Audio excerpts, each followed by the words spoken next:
द्वारपालो कन्हैया से कह दो, अरे द्वारपालो कन्हैया से कह दो कि दर पे सुदामा गरीब आ गया है, कि दर पे सुदामा गरीब आ गया है। भटकते भटकते न जाने कहाँ से, भटकते भटकते न जाने कहाँ से तुम्हारे महल के करीब आ गया है। कहानी ये दो बाल सखा की गुरुकुल में जो साथ पढ़े, बचपन में था दिया वचन की सुख दुख सारे बांटेंगे। जैसे जैसे बीता समय दोनों के जीवन पथ बदले, निर्धन बने सुदामा और श्री कृष्ण द्वारकाधीश बने।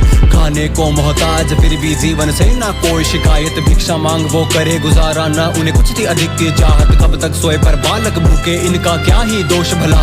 बोली पत्नी सुदामा से तुम सखा से मांगो मदद जरा। पत्नी के हट करने पर हाँ चले सुदामा द्वारका नगरी, नंगे पैर ही गए सुदामा, धोती मैली सारी फटी थी। पहुंच द्वारका पूछे सबसे क्या कृष्ण के महल का रास्ता, सबको बतलाते वो चाहते कृष्ण से मेरी गहरी मित्रता। न सर पे है पगड़ी न तन पे है जामा, बता दो कन्हैया को नाम है सुदामा, बता दो कन्हैया को नाम है सुदामा। तुम एक बार मोहन से जा कर के कह दो, तुम एक बार मोहन से जा कर के कह दो कि मिलने सखा बद नसीब आ गया है, कि दर पे सुदामा गरीब आ गया है।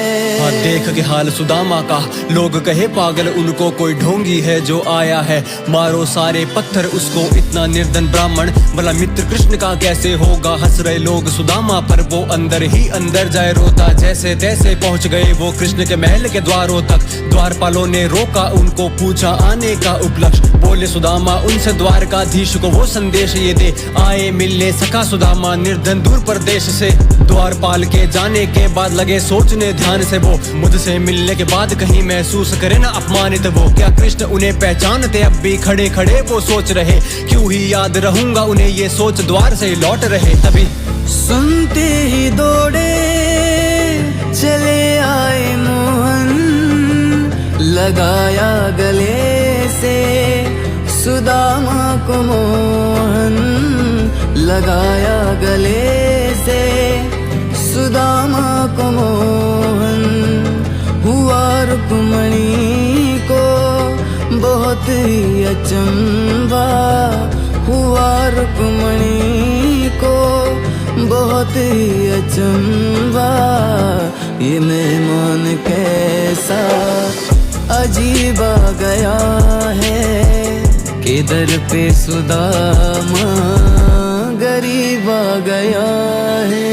देख के सारे लोग अचंभित, ये भला कैसी माया है। एक निर्धन ब्राह्मण से मिलने त्रिलोकपति खुद आया है। नंगे पैर ही भागे कृष्णा, हालत कर ली पागल जैसी। लगाया सुदामा को सीने से अपने, गिरते जाए आंखों से मोती। देख सुदामा की हालत केशव फूट फूट के रोए हैं। सिंहासन पर बैठा कर उनके चरण आंसू से धोए हैं। तभी पड़ी नजर केशव की, सुदामा कुछ तो छुपा रहे। मित्र को अपने देने भेंट में 3 मुट्ठी चावल जो लाए। 56 भोग खाने वाला राजा क्यों ही भला हाँ ये खाए। तभी देने में संकोच करे श्री कृष्ण मंद मंद मुस्काए।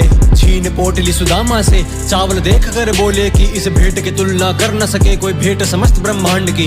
जैसे ही कृष्णा ने चावल का पहला आहार लिया, धरती लोक का सारा सुख हाँ सका सुदामा के नाम किया।